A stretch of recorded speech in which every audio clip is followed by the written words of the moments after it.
Olá, boa noite. Está no ar pela TV Pantanal, canal 22, uma emissora do Grupo Gazeta de Comunicação, programa Opinião, 1º de abril de 2021.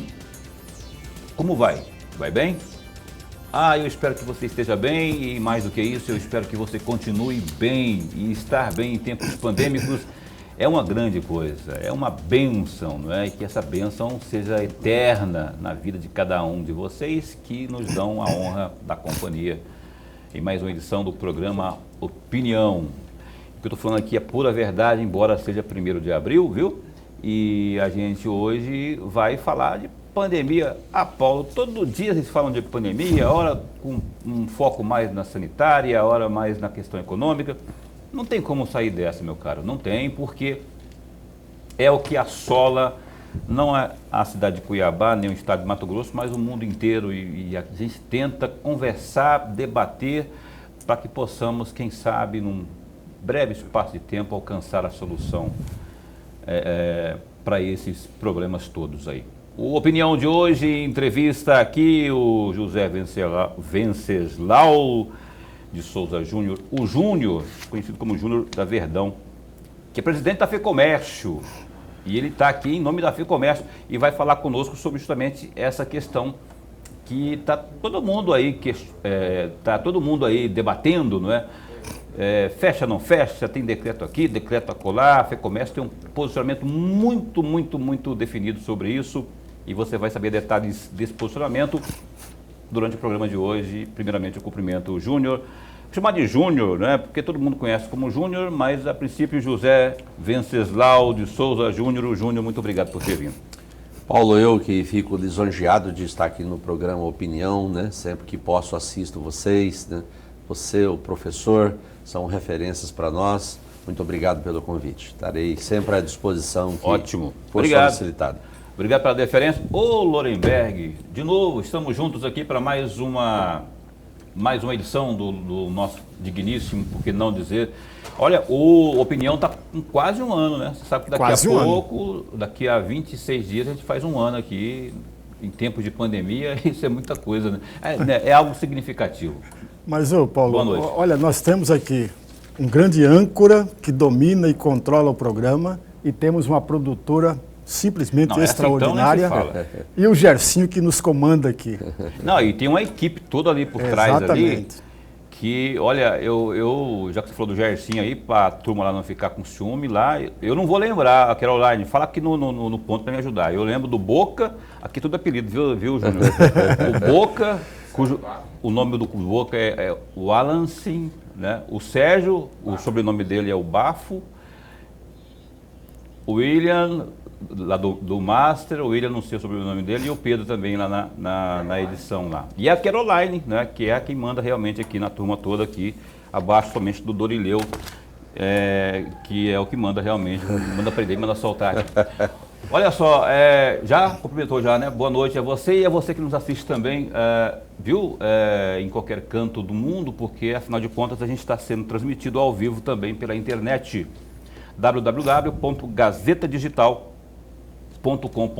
e também pela página no Facebook da TV Pantanal. Agora sim, Júnior, falando de forma muito mais séria, não é? O setor do comércio, o setor econômico está em polvorosa, está patinando. Eu ontem vi protesto aqui na avenida principal, de uma das avenidas principais de Cuiabá, e tem tido protesto o tempo todo nas redes sociais. Enfim, o que fazer nesses tempos aí? Eu acho que a posição da FEComércio é contra fechamento total. Eu queria que você discorresse sobre isso aí, para começarmos. Paulo, o posicionamento da FEComércio, ela é sempre em defesa do comércio, do empresário, o microempreendedor e da população mato-grossense. Então, quando eu digo isso, nos últimos 4, 5 anos, o comércio já vinha numa dificuldade financeira. Nós tivemos uma crise no final do governo passado e em 2019 a recuperação do comércio, aquela esperança muito grande, e entra 2020, logo março do ano passado, onde chegou o Covid no Brasil e no Mato Grosso. Então, inicialmente foi aquele desespero, fecha, não fecha, acabou fechando, e o ano de 2021 é um ano para ser lembrado pelo resto da vida, porque nós vamos tirar muito aprendizado de 2020. E quem mais sofreu com isso é o comércio. Eu lembro sempre que o comércio é o maior empregador que existe no estado do Mato Grosso. Nós empregamos 54% dos empregos gerados e também é o maior contribuinte de ICMS do estado do Mato Grosso, com 66%. Então nós temos que olhar para o comércio como um CNPJ, mas por trás do CNPJ tem vidas, tem pessoas, tem empregos. E desde o ano passado nós estamos naquele jargão que o comércio não é propagador do Covid-19. Nós, empresários, cuidamos melhor dos nossos colaboradores dentro das nossas empresas do que as empresas fechadas e esses colaboradores na rua, em casa, em aglomeração. Nós sabemos do calor que é Cuiabá, como que esses colaboradores vão estar dentro de casa. Nem todos têm condição de ter um ar-condicionado ou mesmo um ventilador. Então, a realidade é que eles não conseguem ficar dentro de casa, saem, vão para o boteco mais próximo de casa, o bar, jogar uma sinuca. Então, o comércio está pagando essa conta. Essa conta não é nossa. Então, nós temos defendido sempre que FEComércio, a nossa base de sindicato que abrange o estado inteiro, nós somos contra o lockdown. Está dito aí, portanto, pelo Júnior. São quantos que são associados à FEComércio no estado inteiro? São quantos sindicatos? É composto por sindicatos, não é? A base da FEComércio é composta por 17 sindicatos que abrangem todos os setores comerciais do estado do Mato Grosso. Então, o conselho da FEComércio é composto por 17 representantes de todos os segmentos do estado. Então, a FEComércio é a federação que comanda, vamos dizer assim, todo o segmento comercial do estado do Mato Grosso. Lorenberg Alves. Presidente, antes de mais nada, a nossa alegria, prazer e honra de tê-lo aqui. Eu não tenho dúvida nenhuma que o nosso programa enriquece com a presença do senhor e o nosso telespectador ganha e ganha muito com a presença do senhor aqui. Presidente, o senhor falava agora há pouco que é contra o lockdown, que é contra o fechamento. De acordo com o site Livre, do dia 19 de março, o senhor teria, de acordo com a informação do site, o senhor teria apoiado aquele projeto do governo que foi enviado para a Assembleia Legislativa de antecipação dos feriados. Se isso é verdadeiro, a minha pergunta é a seguinte: qual a diferença de termos uma antecipação que foi rejeitada, evidentemente, pela Assembleia Legislativa? Qual é a diferença? Por que a FEComércio apoiava a antecipação dos feriados? Nós teríamos aí 10 dias de fechamento e a mesma federação é contra a atual proposta de fechamento. Qual a diferença? E o porquê que a federação apoiava um e desaprova o outro? Professor, muito obrigado pela pergunta. Eu sempre digo que uma boa entrevista depende de um âncora, de um belo entrevistador. Muito obrigado. Realmente nós fomos chamados na sexta-feira para uma reunião sobre o Covid-19 com o governador Mauro Mendes por videoconferência, onde ele deu um panorama como estava o estado sem oxigênio no interior, algumas pessoas morrendo por asfixia. E naquela sexta-feira, ali todos que estavam, fomos unânime em trazer os feriados do final de ano para agora. Por quê, professor? No final de ano é uma época que acontece um ritmo maior de venda no comércio. Nós temos nominado assim pelo governador. Lá em novembro, nós temos o Dia da Consciência Negra, 7 de setembro, depois 1º de maio. E todos os outros feriados que acontecem no final do ano, nós estamos com um ritmo grande de venda, o comércio aquecido, muito dinheiro circulando na economia. E nós temos que fechar no 7 de setembro. Nós temos que fechar no feriado Nossa Senhora Conceição, em novembro. Nós temos que fechar no Dia da Consciência Negra. Se a proposta era para trazer esses feriados para agora, no mês de março. Um mês, nós estamos em plena pandemia, um mês chuvoso, onde o comércio vende pouco e com pouca circulação de gente na rua, porque a ordem é que fique em casa. Então nós estávamos trocando um mês de baixa venda no comércio por feriados no final de ano de alta venda.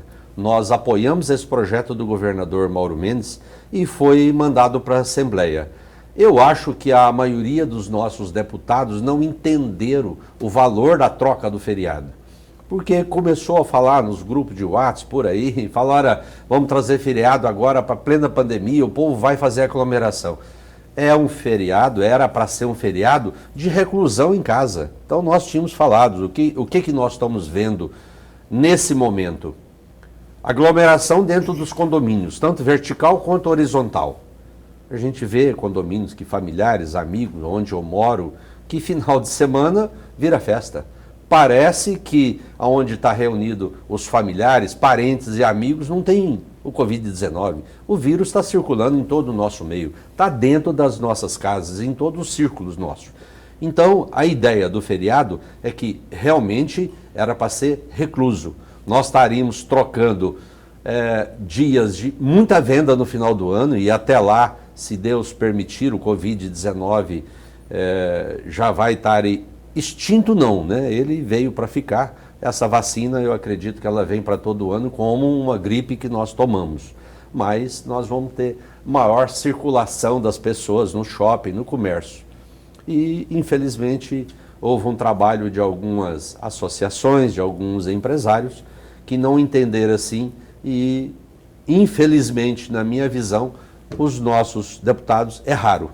Porque era uma troca de um dia por um dia muito proveitoso no final do ano. Então, estaríamos em casa recluso, sem festas, quer dizer, sem aglomeração. E isso, infelizmente, não aconteceu. Se tivesse acontecido, de fato, o fechamento, o lockdown, nós teríamos 10 dias fechado, de fato, e lá no final do ano nós ainda teríamos aqueles feriados que era para ter sido antecipado. Eu respondi a pergunta do senhor, professor? Claro. Respondeu, mas eu vou dar uma cutucadinha aqui, amigo, porque olha só, se você faz, hipoteticamente, antecipa os feriados, o senhor falou aí de reclusa as pessoas em casa, mas você sabe que ninguém fica em casa, não é? E tem uma cultura, uma perversa cultura, inclusive, perversa por conta do atual momento, mas ela é saudável, evidentemente, não é? O lazer. Mas aí, com esse negócio de colocar todo mundo antecipado, com feriadão prolongado, o cara não vai, ele vai aglomerar nos córregos da vida, nas pontes de ferro da vida, nas passagens da Conceição da vida, ou no fundo de quintal da casa da vida. Isso já se tem, não estou dizendo por dizer, já se verificou, já noticiei, já tive a oportunidade de noticiar por várias vezes isso. Quer dizer, seria uma coisa, chover no molhado, trocar 6 por meia dúzia ou não. Onde que está a diferença exatamente ali? Paulo, dentro dessa proposta feita pelo governador, até o nosso presidente da Assembleia, o presidente Max, ele fez uma proposta que realmente era a polícia na rua e que os ônibus parassem, 0 de circulação de ônibus. Aquele comércio que era essencial, de fato, farmácia, supermercado, postos de combustíveis, ele teria que disponibilizar o transporte para o colaborador. Então, um motoboy ou Uber, ou mesmo um carro particular buscando o colaborador em casa. Porque o grande transmissor, que é consenso da maioria, é o transporte coletivo. Então, a proposta do deputado Max era que 0 de transporte coletivo. Uma pessoa fala, mas e a minha colaboradora em casa? Você levanta cedo, vai lá e busca ela. Então, nós estaríamos diminuindo o risco, parando de fato todos os ônibus na garagem. Então, essa era uma das propostas. Infelizmente, não passou pela Assembleia Legislativa. Eu acho que nós vamos pagar um preço muito alto por isso. Estamos conversando aqui ao vivo no programa Opinião de hoje, quinta-feira, com o José Venceslau Júnior, presidente da FEComércio. O Júnior continua conosco, nós vamos para o primeiro break comercial desta noite. A gente volta já já, um instante só.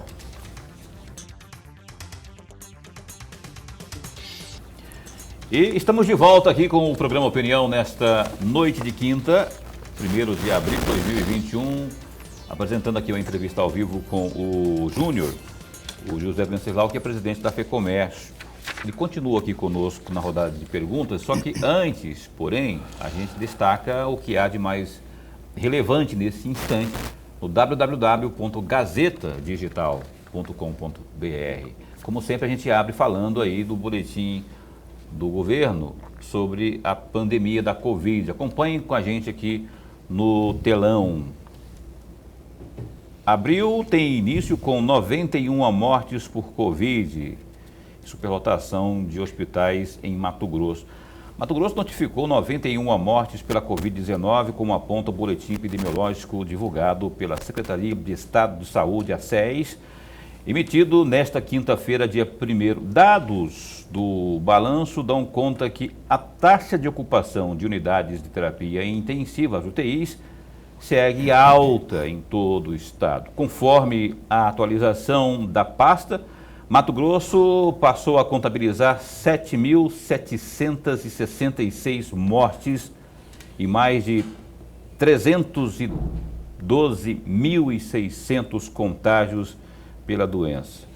Do total de casos notificados em cerca de 286 mil ocorrências, as pessoas infectadas se recuperaram da doença. Hoje, cerca de 97% das UTIs do estado estão em uso. Além disso, 60% dos leitos de enfermarias também estão ocupados, demonstrando o colapso do sistema de saúde pública.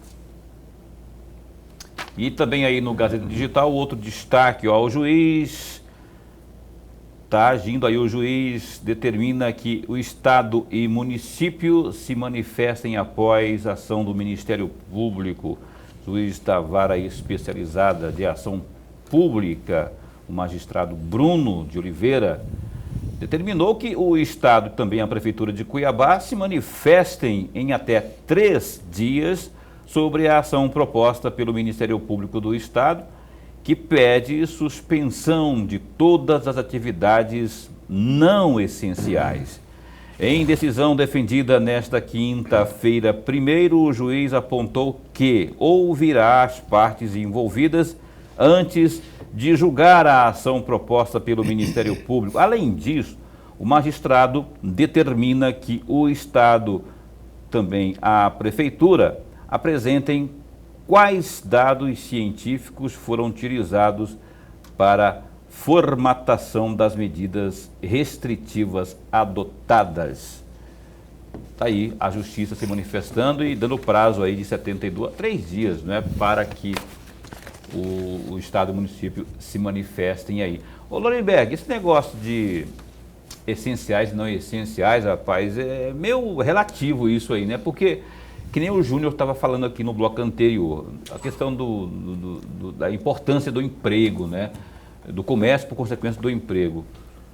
Tudo que movimenta o ganha-pão de uma pessoa é essencial, né? E aí entra agora nesse impasse aqui, como que você fala? Dá uma pinceladinha sobre isso aqui. Mas muito rapidamente, Paulo e amigo telespectador, veja, se é para fechar, na verdade Cuiabá, Várzea Grande não teve um fechamento, um lockdown não existe aqui, nunca existiu.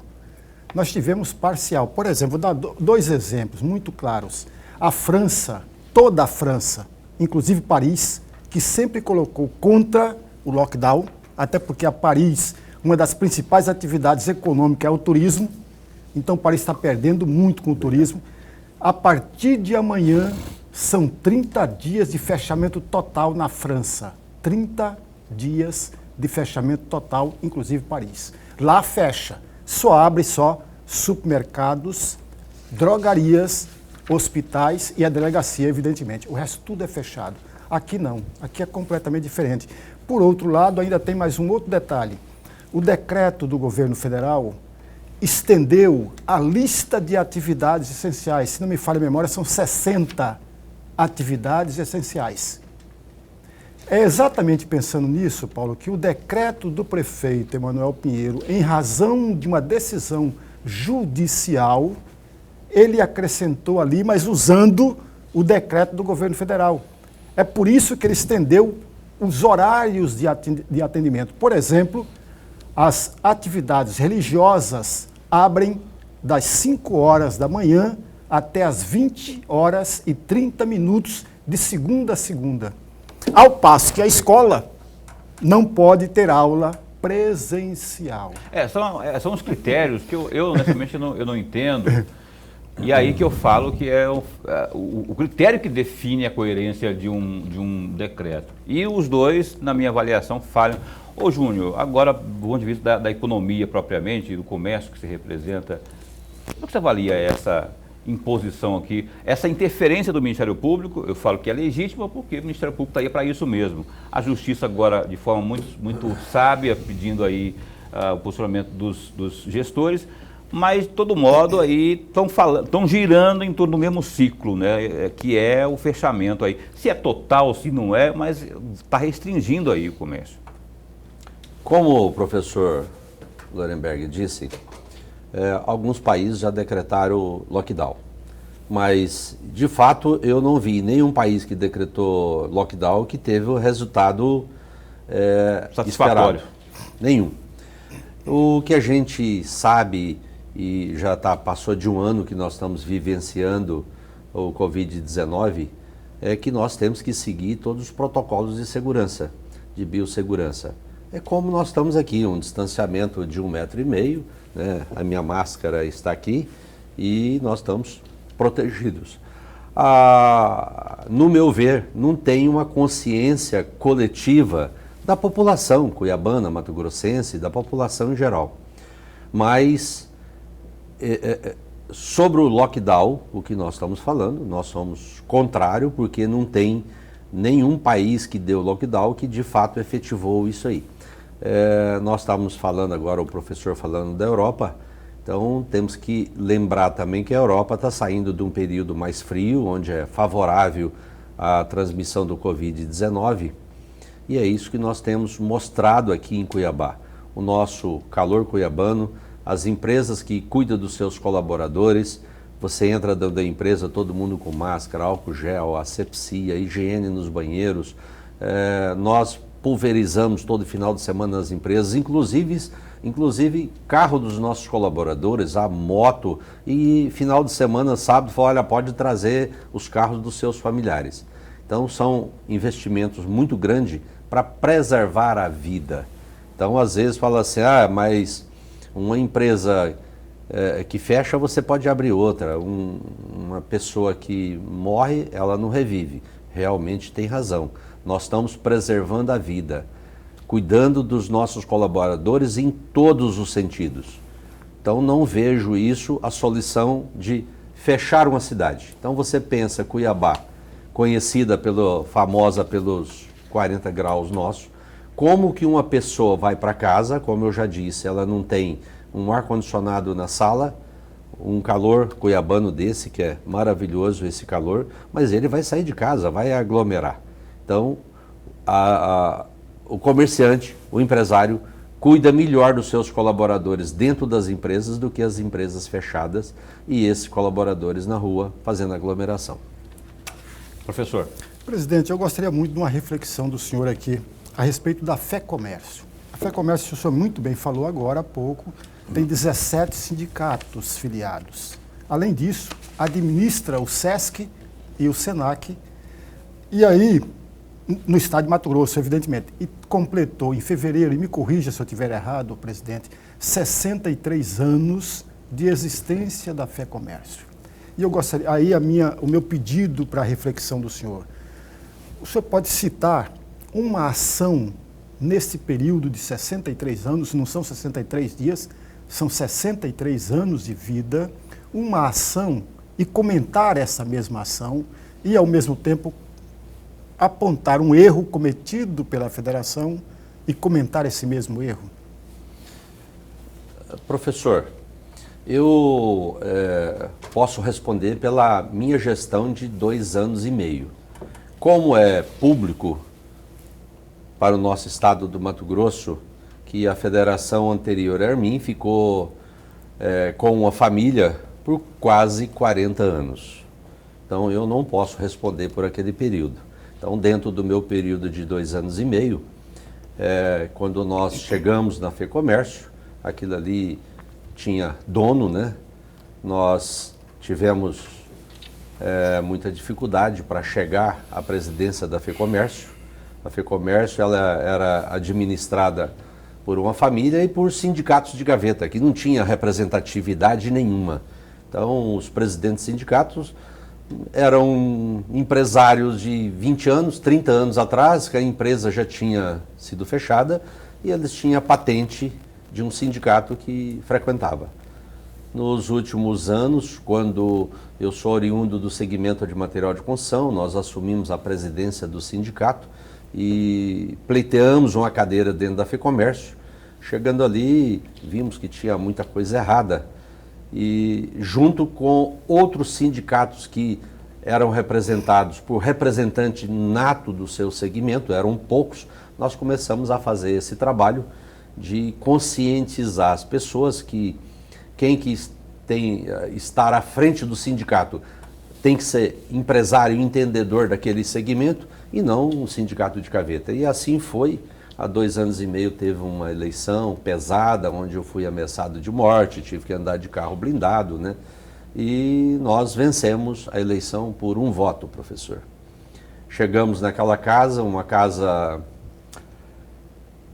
limparam a casa, achamos mesas e cadeiras, documento nenhum, e começamos ali do zero.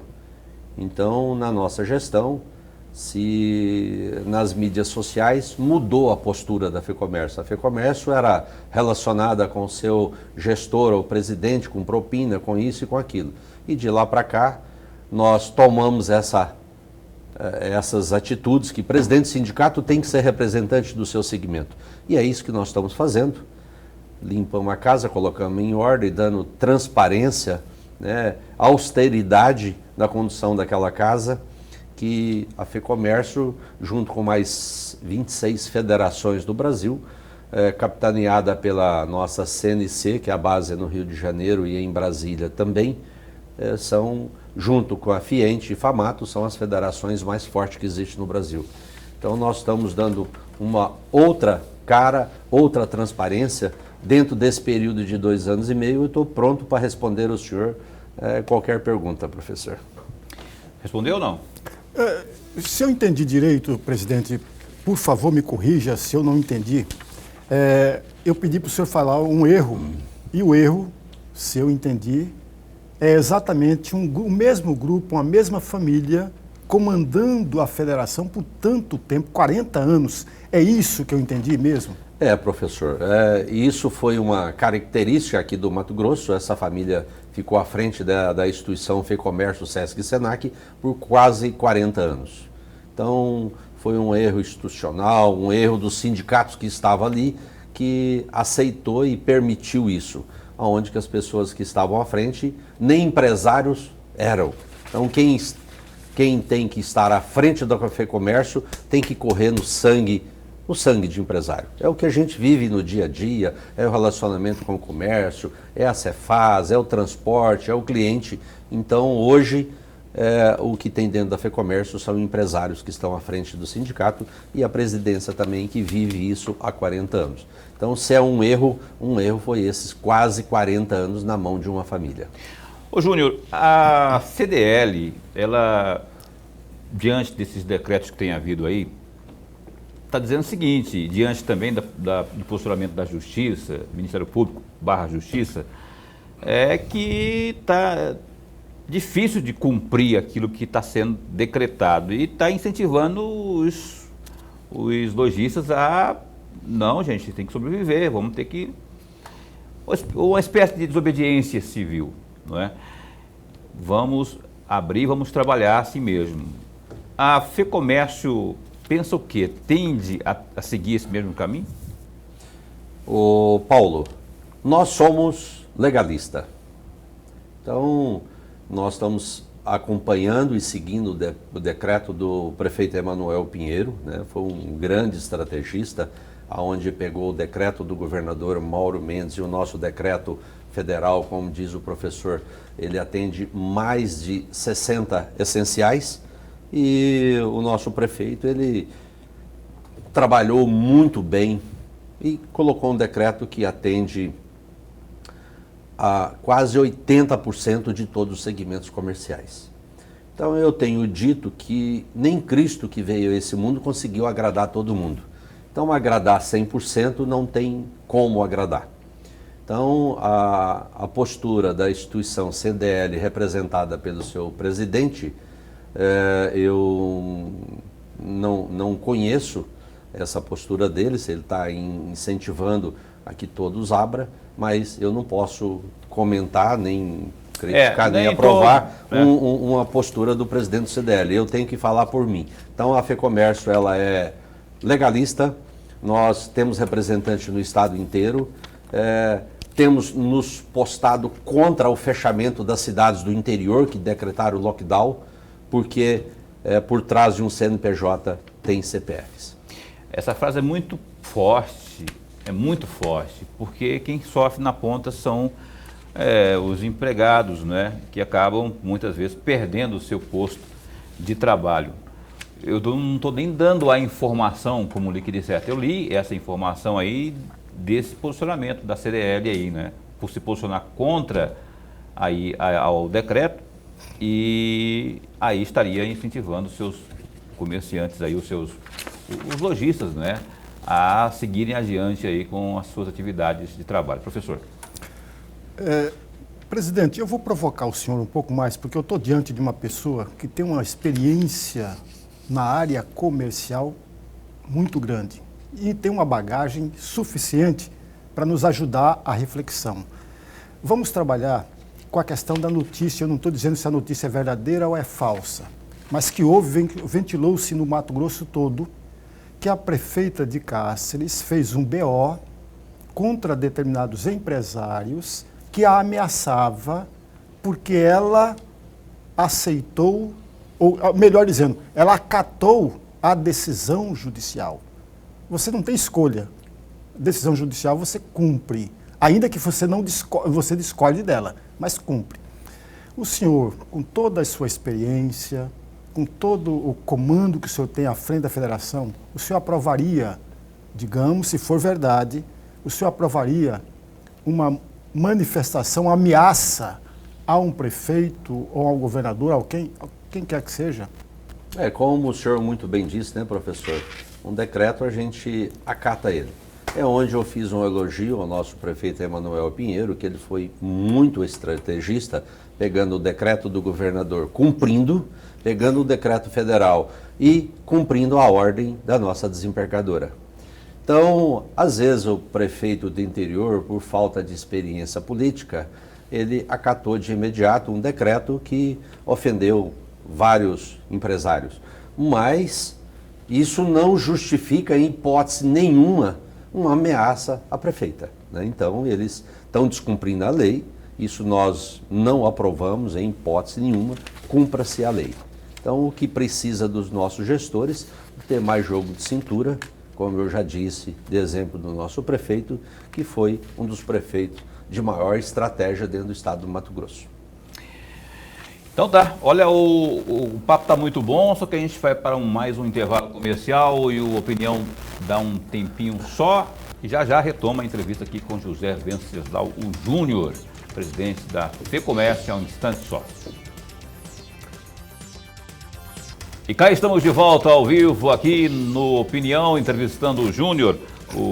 Eu falo Júnior, mas é José Venceslau, porque quando é FEComércio, instituição séria, tem que falar o nome sério, nome de avenida, José Venceslau Júnior, que está aqui conosco, nos dando essa honra da entrevista. Eu quero mandar aqui, se você me permite, Júnior, mandar um abraço para o Manuel Procópio, que é o vice-presidente lá, e um abraço muito carinhoso, viu? E em forma de pêsames também, porque ele perdeu no dia de ontem ou anteontem, não sei, a irmã. E um dia antes, o marido da irmã, ou seja, o cunhado do Manuel, também faleceu por Covid-19. E aí ontem, conversando com ele, batido, como não era para ser diferente, não é? Eu imagino a dor que é, então aceite aqui o abraço não só meu, como de toda a equipe do programa Opinião. O Manuel já esteve conosco aqui, inclusive, que eu conheço já há muitos anos, muito tempo. Manda um abraço aí, tá toda a família aí, que Deus conforte o coração de vocês, tá certo? Manuel, aquele abraço aí a toda a família. O Júnior, eu quero falar de uma novidade aí na FEComércio, que é o seguinte, estava lendo aqui, a FEComércio está lançando aí o Instituto de Pesquisa em Análise. Que tipo de pesquisa vai abranger aí? Que vão poder ser feitas, que pesquisas, por exemplo? Paulo, quando você fala em comércio, tinha uma vagância muito grande aqui no estado do Mato Grosso. Quando você, repórter, fazia uma pesquisa, como que está o mercado? Não tinha. Então, muito instituto de pesquisa, principalmente político. Então, ano passado, nós criamos o instituto... É IPF o nome? Instituto de Pesquisa FEComércio, IPF. Então, ano passado, nós criamos o Instituto de Pesquisa e na abertura ou no lançamento do Instituto de Pesquisa, em parceria com o IBOP, que hoje não existe mais, nós contratamos a pesquisa de Senado aqui para o estado do Mato Grosso. Então, começamos com o pé direito, logo depois pesquisa, e aí nós temos várias pesquisas já produzidas. Uma última que nós lançamos a semana passada foi para o time de futebol aqui da nossa terra amada Cuiabá Esporte Clube, né? Então, hoje, empresário, um clube de futebol, ou qualquer um que queira fazer um investimento a médio e longo prazo, quer saber a tendência de mercado. É a pesquisa que dita esses números. E nesse momento, com o cerramento do Instituto de Pesquisa, que é o IBOP, que é conhecido no Brasil inteiro, nós estamos ganhando o mercado dentro do estado do Mato Grosso, fazendo parceria com várias instituições. Então, montamos dentro da FEComércio um instituto de pesquisa, que aqui no estado do Mato Grosso nós temos um instituto de pesquisa, que ele é referência para o Brasil até mundial, que é o IMEA, né, professor? Então, é o Instituto de Pesquisa do Agronegócio. E nós queremos que o IPF, em curto, médio prazo, seja referência também o Instituto de Pesquisa de âmbito no estado do Mato Grosso. Já está funcionando já, né? Já está funcionando. Já pode ser contratado já, inclusive. Já está, pode ser contratado. Nós estamos trabalhando, já começamos grande e já estamos aumentando a nossa equipe que trabalha dentro do Instituto, porque estamos recebendo muita procura por pesquisa. É um momento que o empresário que já trabalha com médio, longo prazo, ele precisa de saber como que vai estar o mercado depois que todos nós formos vacinados. Então seria a retomada da economia. E para você, uma retomada, você tem que saber números.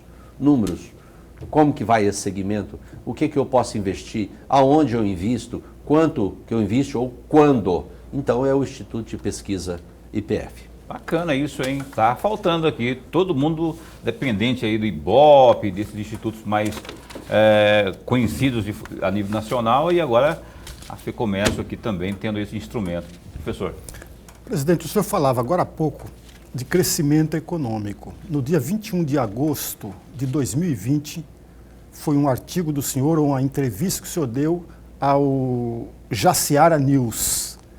E naquela oportunidade, o senhor falava de um tripé, ou 3 pilares do crescimento econômico pós-pandemia. Eu gostaria muito de ouvi-lo de quais são esses 3 pilares e qual a importância de cada um deles para esse crescimento pós-pandemia. Muito bem, professor. Nós temos escrito artigo, eu vou me relembrar dos 3 pilares do crescimento da economia. Eu sempre digo que nós moramos nesse estado maravilhoso, Mato Grosso, que abastece o Brasil e o mundo com alimentos. Eu não sei se está nessa mesma ordem dos 3 pilares de crescimento, que nós temos o principal fator, é o agronegócio. Então, o agronegócio que tem segurado a balança comercial do Brasil nesses últimos anos e agora não é diferente. Então, esse é um fator positivo. Com a explosão do dólar, professor, os nossos commodities, tanto de proteína animal como proteína vegetal explodiram. Nós nunca tivemos preços de soja e arroba de boi nesses patamares. E isso para o estado do Mato Grosso é maravilhoso, porque esse dinheiro que vem em dólar transformado em real, ele abastece principalmente o nosso interior do Mato Grosso, que são os grandes produtores, mas esse dinheiro migra para o estado todo. Vem para as nossas cidades polo e vem aqui para a nossa capital do estado do Mato Grosso. Então, um dos nossos pilares é o agronegócio, esse dinheiro que circula. Nós temos que preparar a essa economia que ela já está sendo represada desde o ano passado. Então, dinheiro tem no mercado. Esse fator do agronegócio, tudo é favorável ao estado do Mato Grosso. Com essa economia, devido ao Covid-19, represada, as pessoas, muita gente ainda em casa, com vontade de consumir e não consumindo, né? Então, o segundo pilar, onde que o empresário tem que preparar seu negócio para esse novo consumidor. Porque eu mudei, o senhor mudou, todos nós mudamos. Eu falo por mim que eu tinha muito receio de usar meu cartão de crédito numa compra via internet. Mas com todo esse tempo a gente mais em casa, eu aprendi a comprar para a internet, recebendo a nossa mercadoria em casa. Mas o consumidor quer sair de casa. Então, nós precisamos, a economia retomando, esse mercado vem muito aquecido. E o terceiro pilar do estado do Mato Grosso, nós estamos aqui nesse estado pequeno, uma população de 3,5 milhões, um estado jovem e que está recebendo, quando eu vim na década de 80 para cá, e continua recebendo, nós temos que povoar o nosso estado inteiro. Povoar o estado, quer dizer, são pessoas que consumem, o nosso estado precisa crescer, nós temos espaço, nós vemos cidades do interior que há 10 anos atrás tinha 10 mil habitantes, hoje tem 30, nós vemos Sinop, que está explodindo com mais de 150 mil habitantes e em poucos anos vai chegar a 200 mil habitantes. Então, aqui é o lugar de investimento. Nós temos riquezas, nós temos poucas pessoas que estão vindo agora para cá, vai ter que passar para 4 milhões, 5 milhões. Então, aqui é o lugar de crescimento do estado do Mato Grosso. Terra produtiva. Terra produtiva. Prepara seu negócio, acredita no estado do Mato Grosso, que aqui é o lugar de você vir morar e investir. Aí é só o governo não atrapalhar, né? No que diz respeito às políticas de... Porque assim, sempre foi uma polêmica a questão de incentivo fiscal, de renúncia fiscal.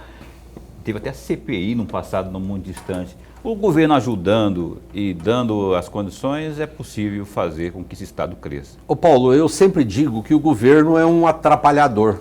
Se o governo ficar quietinho no canto dele, o empresariado movimenta a economia e faz o estado crescer.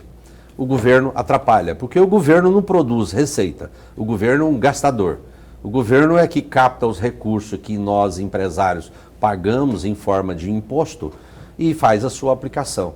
Então, o governo é um empregador, em determinadas ocasiões é um cabide de emprego político, né?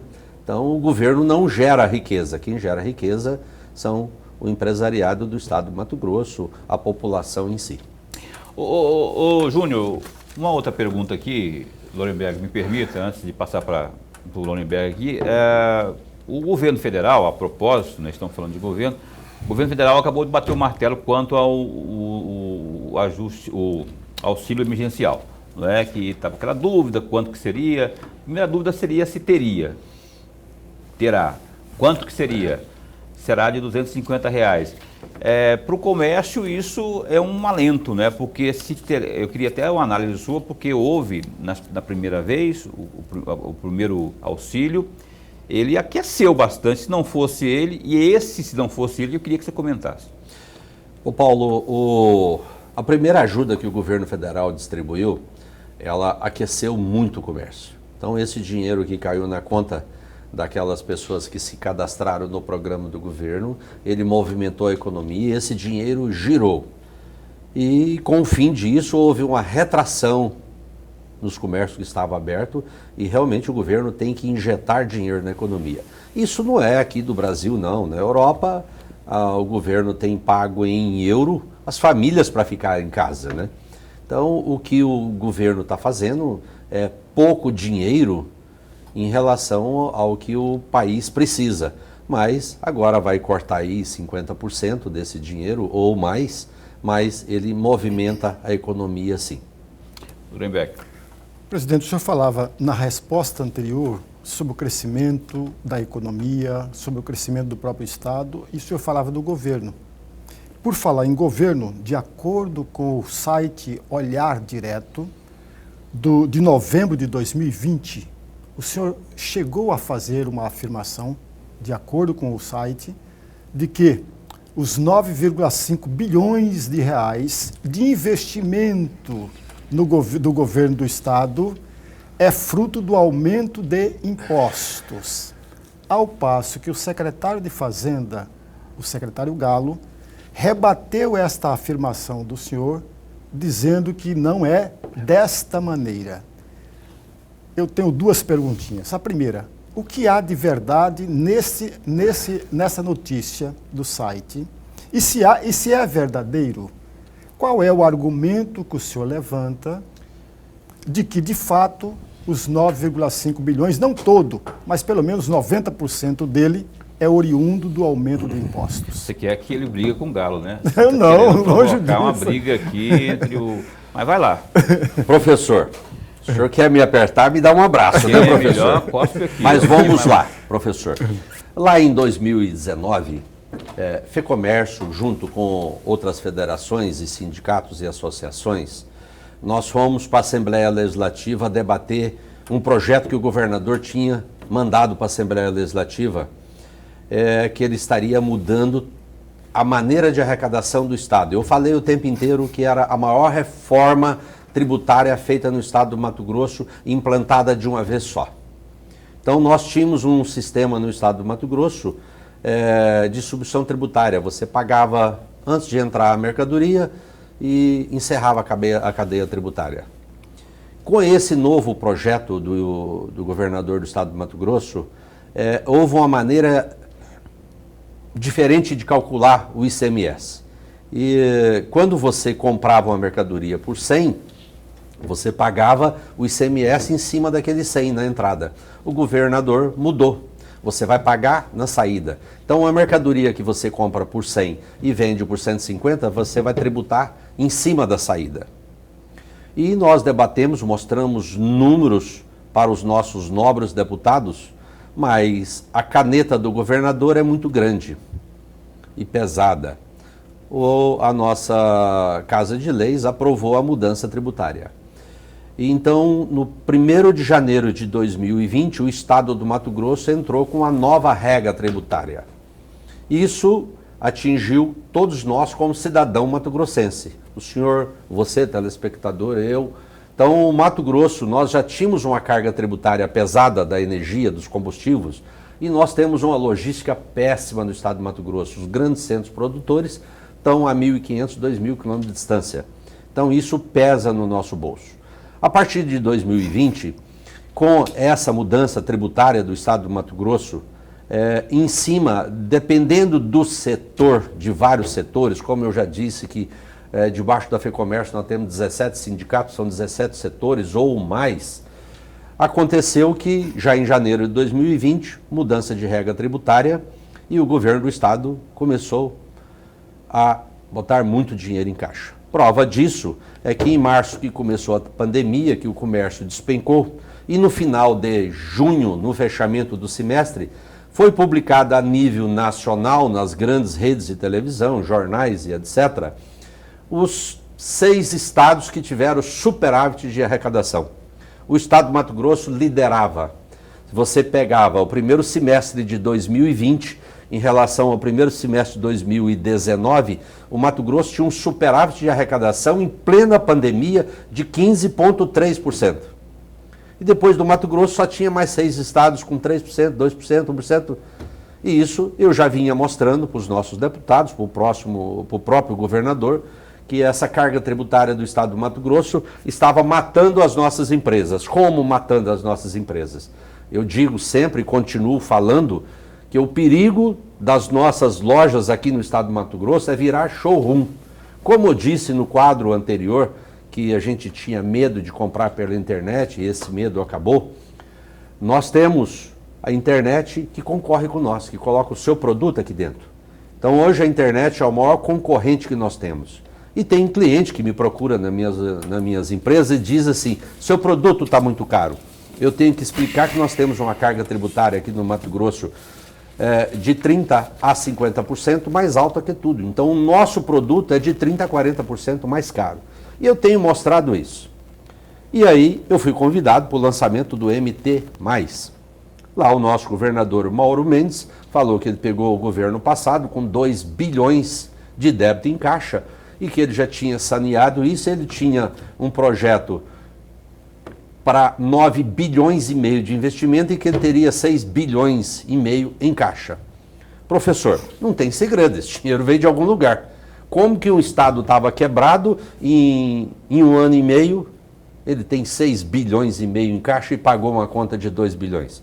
Então, eu fiz o questionamento baseado em números do que eu tenho falado sempre. E isso o senhor tirou de todos nós. Com o aumento de carga tributária, diminuiu o poder de compra do cidadão mato-grossense e diminuiu a venda dentro do Estado. Mas o aumento foi tão grande de ICMS que colocou dinheiro em caixa.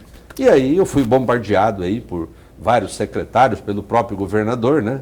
Mas os números não mentem, né? 2 e 2 são 4. E o governo não tem fábrica de dinheiro no fundo do quintal. Aí fica, de algum lugar veio o dinheiro e no meu bolso também saiu alguma coisa, porque eu sei que os impostos estão muito altos, aí, energia, o combustível e tudo mais.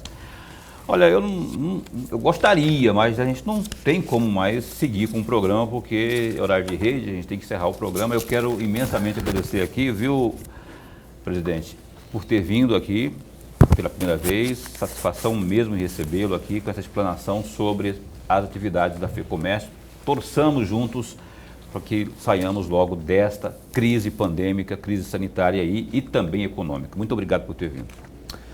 Eu que agradeço, Paulo, estar aqui sendo entrevistado por você, grande âncora, um dos maiores âncoras do Estado do Mato Grosso. É uma honra aqui estar com o professor, né? Obrigado. Então, eu quero deixar aqui que a FEComércio, a nossa função é defender o empresário, o comerciante do Estado do Mato Grosso e, claro, o cidadão mato-grossense. Porque quando nós estamos defendendo o empresário de uma carga tributária altíssima que nós temos aqui dentro do Estado do Mato Grosso, nós estamos defendendo você, cidadão mato-grossense. Então, muito obrigado pela entrevista. Vamos manter o distanciamento. Nós estamos entrando amanhã num feriado. E feriado aqui no Mato Grosso, em Cuiabá, é um motivo de comemoração, mas nesse momento não vamos comemorar. Vamos ficar em casa, vamos ficar recluso, precisamos dar a nossa contribuição, porque os hospitais estão cheios de pessoas precisando de um UTI e no momento não tem. Um excelente feriado para todos em casa. Assina embaixo o que ele falou aí, ó. Depois a gente aglomera, depois a gente comemora, a gente abraça. Um abraço a você que nos assistiu até agora. Um abraço também para a Andréa Versutti, que é minha amiga, minha colega, jornalista, né, assessora de comunicação lá da FEComércio. Lorenberg, a gente se encontra amanhã, que é Sexta-feira Santa. A gente trabalha ao vivo aqui, meu chapa. Não tem esse negócio de descanso, não. Até amanhã. Até amanhã, meu amigo Paulo. Muito obrigado, presidente. E até amanhã, telespectador. Então, a propósito, a gente entrevista amanhã aqui a presidente do Conselho Regional de Fisioterapia, a doutora Ingrid Farina. Então, uma atividade muito importante, um setor preponderante para esses tempos de pandemia aí. Não perca ao vivo às 7h30 da noite, nessa Sexta-feira Santa, aqui, doutora Ingrid Farina, no Opinião. Fica bem, fica com Deus também.